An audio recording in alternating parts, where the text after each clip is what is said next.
Friends, स्वागत है आप सभी का आपके अपने YouTube channel Cybertech education group में। आज की इस वीडियो में हम लोग HTML में फॉर्मेटिंग टैग्स का इस्तेमाल सीखेंगे। जैसे बी टैग है बोल्ड के लिए, स्ट्रॉन्ग टैग है इंपॉर्टेंट टेक्स्ट के लिए जो बोल्ड में ही आएगा, आई है इटैलिक के लिए, EM है एम्फेसाइज्ड टेक्स्ट के लिए जो कि इटैलिक ही की तरह होता है, लेकिन बहुत इंपॉर्टेंट चीज़ को जिसको आप इटैलिक करना चाहते हैं उसको आप वहाँ पर आप EM यूज़ कर सकते हैं। फिर मार्क है, स्मॉल है, डेल है, इंस है, सुपर स्क्रिप्ट के लिए SUP है और सब स्क्रिप्ट के लिए SUB है। तो आइए बिना समय गवाए प्रैक्टिकली देखते हैं कि किसका क्या काम है। बिल्कुल भी किसी भी पार्ट को स्किप नहीं करेंगे ताकि जो भी इंफॉर्मेशन मैं दे रहा हूँ हर एक टैग के बारे में वो आप लोगों तक 100% पहुँचे। देखिए यहाँ पे एडिटर पे मैंने एक्सक्लेमेटरी साइन टाइप किया और सिंपली इंटर प्रेस कर दिया, तो ये आपका सारा जो ऑलरेडी जो टैग है डिफ़ॉल्ट टैग से जो एक टेम्पलेट बेस्ड टैग है वो यहाँ पे आ गया। अब मैंने टाइटल को चेंज किया, यहाँ पे मैं लिख देता हूँ example of formatting tags. Okay, अभी अपोजिट क्लिक करके मैं यहाँ ओपन विथ लाइव सर्वर कर देता हूँ ताकि ये ऑटोमेटिकली ब्राउजर में ओपन हो जाए। और अब यहाँ पे देखिए एग्जाम्पल ऑफ फॉर्मेटिंग टैग्स आ रहा है। अब बेनिफिट क्या है कि आप यहाँ एडिटर में जो भी चेंज करेंगे वो खुद ब खुद आपके ब्राउजर में चला आएगा। जैसे मैं यहाँ पे लिखता हूँ कि this is a normal text, और ये नॉर्मल टेक्स्ट है। देखिए अभी ब्राउजर में this is a normal text साफ वहाँ पे लिखा हुआ आ रहा है। अगर अभी आप चाहते हैं कि एक लाइन चेंज हो नेक्स्ट लाइन के लिए तो आप यहाँ पे BR दे देते हैं और यहाँ पे बोल्ड में this is a bold text आए तो आपने B को खोला और B को बंद कर दिया चूंकि कंटेनर टैग है B, और यहाँ पे लिखा this is a bold text. Okay, अभी ऐसा करने के बाद आपने जैसे ही ब्राउजर पे आपने शिफ्ट किया फोकस, देखिए यहाँ पे क्या है ना कि this is the bold text bold में लिखा हुआ आ रहा है, तो B से बोल्ड आपने कर दिया। इसी तरह से अगर आप स्ट्रॉन्ग टैग यूज करते हैं जो कि अगेन एक पेयर टैग है, एक कंटेनर टैग है, और आप यहाँ पे लिखते हैं, सपोज आप सिर्फ स्ट्रॉन्ग ही लिख देते हैं, कोई फर्क नहीं पड़ता, आप यहाँ पे स्ट्रॉन्ग लिख देते हैं। देखिए ये जो है स्ट्रॉन्ग सेम लाइन में आ गया चूंकि मैंने बोल्ड के बाद यहाँ पे BR टैग नहीं यूज़ किया। आप अगर लाइन चेंज करना चाहते हैं तो आप BR टैग यहाँ पे यूज़ कर सकते हैं। मतलब B टैग खुद से लाइन चेंज नहीं करता, स्ट्रॉन्ग टैग भी खुद से लाइन चेंज नहीं करता है। उसी तरह से इटैलिक करने के लिए आपको I टैग यूज़ करना होगा। आप I लिखेंगे और यहाँ पे सपोज आपने लिख दिया इटैलिक, फिर आपने लाइन चेंज कर दिया BR से, फिर आपने लिखा EM एम्फेसाइज टेक्स्ट के लिए और आपने यहाँ पे एम्फेसाइज्ड टेक्स्ट ऐसा कुछ लिख दिया। देखिए यहाँ पे आप देख पा रहे होंगे अपने स्क्रीन पे ब्राउजर में मैंने जो आउटपुट दिखाया है, पहला जो लाइन है वो this is a normal text आ रहा है, जबकि जो सेकंड लाइन में आ रहा है वो बोल्ड टेक्स्ट आ रहा है, थर्ड लाइन में स्ट्रॉन्ग है, फोर्थ लाइन में इटैलिक है, फिफ्थ में एम्फेसाइज्ड टेक्स्ट है। ओके, इसी तरह से आप मार्क टेक्स्ट यूज कर सकते हैं। जैसे यहाँ पे मैं एडिटर में कुछ मार्क करना चाहता हूं, मैं यहाँ पे लिखता हूं कि जैसे दिस इज द बेस्ट। अब बेस्ट के लिए मैं यहाँ पे मार्क लगा देता हूं,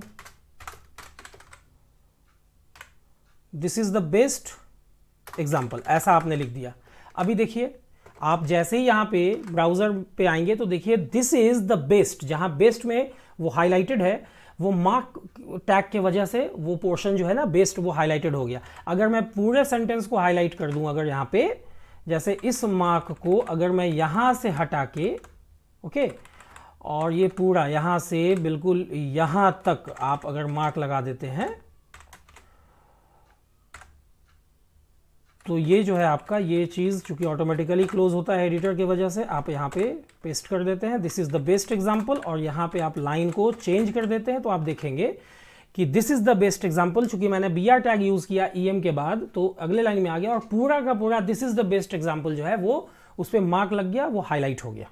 ठीक है, इसी तरह से अगर आप चाहें आपको सुपर स्क्रिप्ट में कुछ लिखना है, जैसे यहाँ पे मैंने BR टैग यूज़ किया, अब मैं चाहता हूं कि मैं A² लिखूं, तो ये जो 2 है ना, 2 को SUP टैग में से आपको SUP टैग के अंदर आपको 2 लिख देना है, तो ये A² हो जाएगा। देखिए ब्राउजर में खोल के दिखाता हूं, यहां देखिए A² है। इसी तरह से अगर मैं यहां पे अगेन BR टैग यूज करूं और सपोज मैं चाहता हूं कि मैं H2O लिखूं, लेकिन 2 को नीचे सब स्क्रिप्ट की तरह आना चाहिए, तो SUB में मैं इसको घेर देता हूं, इस 2 को। बहुत सिंपल है, तो आप देख पा रहे होंगे स्क्रीन पे, देखिए टू जहाँ पे सबस्क्रिप्ट इफेक्ट की वजह से नीचे है और उसके बाद ओ आया हुआ है, ठीक है। इस तरह से आपके पास देखिए स्मॉल टैग भी है, डेल है और इंस है। आप अगर स्मॉल टैग का यूज करते हैं, बहुत ध्यान से समझेंगे इस चीज को, डिफॉल्ट फॉन्ट साइज में आपका ये this is a normal text लिखा हुआ है। अगर आप यहां पे लिखते हैं स्मॉल और स्मॉल टेक्स्ट आप लिख देते हैं, तो देखिए ये जो आपका इफेक्ट है इसका, देखिए स्मॉल टेक्स्ट का जो साइज है ना वो नॉर्मल से एक फॉन्ट साइज छोटा हो गया। इसी तरह से अगर आप चाहें, यहाँ पे मैं BR टैग लगा देता हूँ और अब मैं यहाँ पे बिग लिखता हूँ और यहाँ पे सपोज मैं लिख देता हूँ बिग टेक्स्ट, या जो भी आपको मैटर लिखना है वो आपके ऊपर डिपेंड करता है। तो बिग टेक्स्ट जो है वो नॉर्मल टेक्स्ट से थोड़ा सा एक साइज ऊपर में लिखा हुआ आ रहा है। ओके, अभी देखिए यहाँ पे हम लोगों ने अभी तक क्या सीखा, हम लोगों ने बोल्ड करना सीख लिया, स्ट्रॉन्ग करना सीख लिया, इटैलिक करना सीख लिया, EM लगाना सीखा, मार्क करना सीखा, स्मॉल करना सीख लिया। इसके अलावा सुपरस्क्रिप्ट सबस्क्रिप्ट भी हम लोगों ने सीख लिया। अब एक चीज है डेल और एक है इंस। देखिए अगर मैं ऐसे ही मैं लिखता हूं सपोज डिलीटेड टेक्स्ट, ओके, तो ये डिलीटेड टेक्स्ट जो है वो आपके सामने देखिए यहां पे सेम लाइन में आ रहा है, चूंकि बिग टेक्स्ट के बाद जो है मैंने BR नहीं लगाया है। ओके, मैं BR लगा देता हूं। अगर मैं अभी यहां पे BR लगाता हूं लाइन चेंज करने के लिए, और अगर डिलीटेड टेक्स्ट को मैं डेल के अंदर रख देता हूं, इस डिलीटेड टेक्स्ट को मैं यहां से हटा के डेल कंटेनर टैग के अंदर में अगर रख देता हूं, तो आप देखेंगे कि यहां पे देखिए डिलीटेड टेक्स्ट जो है ना वो बीच से कटा हुआ आ रहा है, जो एक निशान है कि ये टेक्स्ट एक्चुअली डिलीटेड है। बहुत सारे वेबसाइट्स में आप लोगों ने देखा होगा कि कोई चीज वहां, कोई इंफॉर्मेशन वहां पे अवेलेबल है अगर, और अगर वो मिसिंग इंफॉर्मेशन है उस पार्ट में, जो भी आर्टिकल आपके सामने आया हुआ है उसमें अगर कोई पार्ट मिसिंग है जिसमें आपने सर्च किया है, तो वो वाला जो सेंटेंस होता है या जो वर्ड होता है ना वो बीच से कटा हुआ आता है। इसी तरह से अगर आप यहाँ पे मैं लाइन चेंज कर देता हूँ और उसके बाद अगर आप यहाँ पे लिखते हैं इंसर्टेड टेक्स्ट की, और सपोज मैंने ऐसे ही लिख दिया इंसर्टेड टेक्स्ट, तो ये सिर्फ और सिर्फ ये इस बात की निशानी है, इस बात का ये इंफॉर्मेशन दे रहा है कि भाई देखने वालों को ये पता चल रहा है कि इंसर्टेड टेक्स्ट के जगह पे जो लिखा हुआ है, जो भी आप लिखेंगे, मैंने तो इंसर्टेड टेक्स्ट ही लिख रखा है, वो एक्चुअली अलग से इंसर्ट किया हुआ एक नॉर्मल टेक्स्ट है। ठीक है, अभी हम लोगों ने यहाँ पे देखा कि बिग जब हम लोगों ने यूज किया तो एक फॉन्ट साइज बड़ा आया था, स्मॉल यूज किया तो एक फॉन्ट साइज छोटा आया था। लेकिन अगर आप फॉन्ट टैग को यूज कर लेते हैं, जैसे देखिए ये भी फॉर्मेटेड टेक्स्ट है, मैं यहां पे लिख देता हूं फॉर्मेटेड टेक्स्ट, लेकिन मैंने सिर्फ फॉन्ट टैग लिखा, फॉन्ट के अंदर इसको मैंने क्लोज कर दिया है, तो एक नॉर्मल टेक्स्ट की तरह ये फॉर्मेटेड टेक्स्ट आ रहा है। लेकिन अगर मैं चाहूं तो यहां पे आप देखेंगे फॉन्ट के बाद अगर मैं यहां साइज इक्वल्स 20 कर देता हूं, तो आप देखेंगे कि ये जो फॉर्मेटेड टेक्स्ट लिखा हुआ आ रहा है या इसके जगह पर आप जो कुछ भी लिखेंगे उसका साइज 20 हो गया है।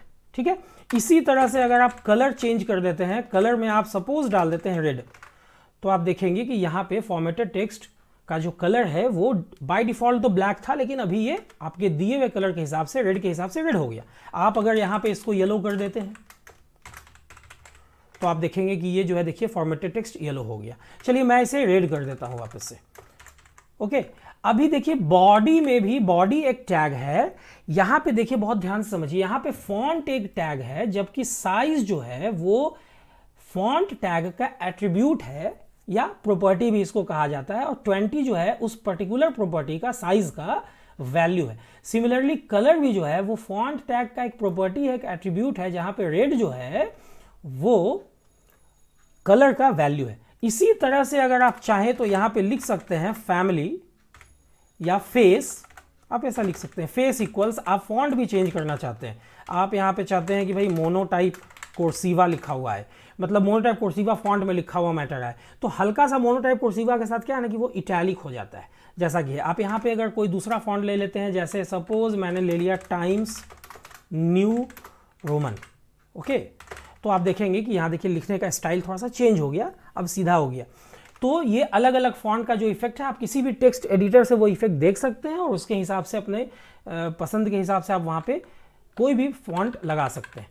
अब देखिए यहाँ पे अगर मैं बॉडी के अंदर, अगर सपोज मैं बीजी कलर, एक प्रॉपर्टी है बॉडी का, अगर मैं यहाँ पे इसे येलो कर दूँ, ओके, तो आप देखेंगे आपने पूरे बॉडी को का फॉर्मेटिंग चेंज कर दिया, जो बैकग्राउंड कलर है, जो बीजी कलर है, आपने उसको येलो कर दिया। तो आप देखेंगे यहाँ पे कि देखिए ये आपका इफेक्ट जो है, ये पूरा यहाँ बॉडी का कलर जो है वो येलो हो चुका है, जो बाय डिफॉल्ट वाइट होता है। ठीक है, तो इस तरह से आप जिस टैग को चाहे आप यूज कर सकते हैं, जिस प्रॉपर्टी को आप चाहे यूज कर सकते हैं। यहाँ पे मैंने बीजी कलर प्रॉपर्टी को भी डिस्कस कर दिया, और सिमिलरली फिर मैंने यहाँ पे कुछ टैग्स डिफाइन किए हैं, और यहाँ पे स्पेशली फॉन्ट में जो है face property, size property, colour property मैंने यहाँ पे डिफाइन कर दिया। अभी साइज प्रॉपर्टी में मैंने 20 दिया है। ओके, ये देखिए 20 यहाँ पे देने का मतलब है कि मैंने एग्जैक्ट 20 साइज दिया है। लेकिन अगर आप यहाँ सपोज देते हैं कि +5 का मतलब होता है कि जो डिफॉल्ट साइज है according to setting of the browser के सेटिंग के हिसाब से, उससे 5 फॉन्ट साइज अधिक। तो ये फॉर्मेटेड टेक्स्ट देखिए, जो डिफॉल्ट साइज है उससे ठीक 5 फॉन्ट साइज ऊपर आ रहा है। अगर आप इसको 2 कर दें तो फॉन्ट का साइज जो है ना डिफॉल्ट से 2 ज्यादा आ रहा है। अगर आप यहाँ पे सपोज आपने +1 कर दिया तो ये एग्जैक्टली बिग वाला इफेक्ट आपको देगा। अगर आपने -1 कर दिया तो ये एग्जैक्टली आपको स्मॉल वाला इफेक्ट देगा। आप तो माइनस चाहे तो -10 भी कर सकते हैं, लेकिन फिर विजिबिलिटी नहीं रह जाएगी उस पर्टिकुलर टेक्स्ट की, तो उतना छोटा भी नहीं करना चाहिए। तो यहाँ पे आप चाहें तो देखिए 2 तरह से आप साइजिंग दे सकते हैं, या तो आप एग्जैक्ट साइज दे दें 20, या नहीं तो फिर आप रिलेटिव साइजिंग दें, जैसे +4 तो डिफॉल्ट साइज से 4 अधिक हो जाएगा, या -2 या -1 तो जो डिफॉल्ट साइज है उससे 1 कम हो जाएगा। तो उम्मीद करता हूं कि ये वीडियो आप लोगों को पसंद आई हो। अगर पसंद आई हो तो वीडियो को लाइक शेयर करना ना भूलें। जिन लोगों ने चैनल को अभी तक सब्सक्राइब नहीं किया है, प्लीज़ प्लीज़ प्लीज़ चैनल को सब्सक्राइब कर दें, बेल बटन दबा दें, ताकि जो भी वीडियो मैं अपलोड करूं उसका नोटिफिकेशन सबसे पहले आप लोगों तक पहुंचे। वीडियो के अंत करने के लिए आप लोगों का बहुत बहुत धन्यवाद। Thanks a lot.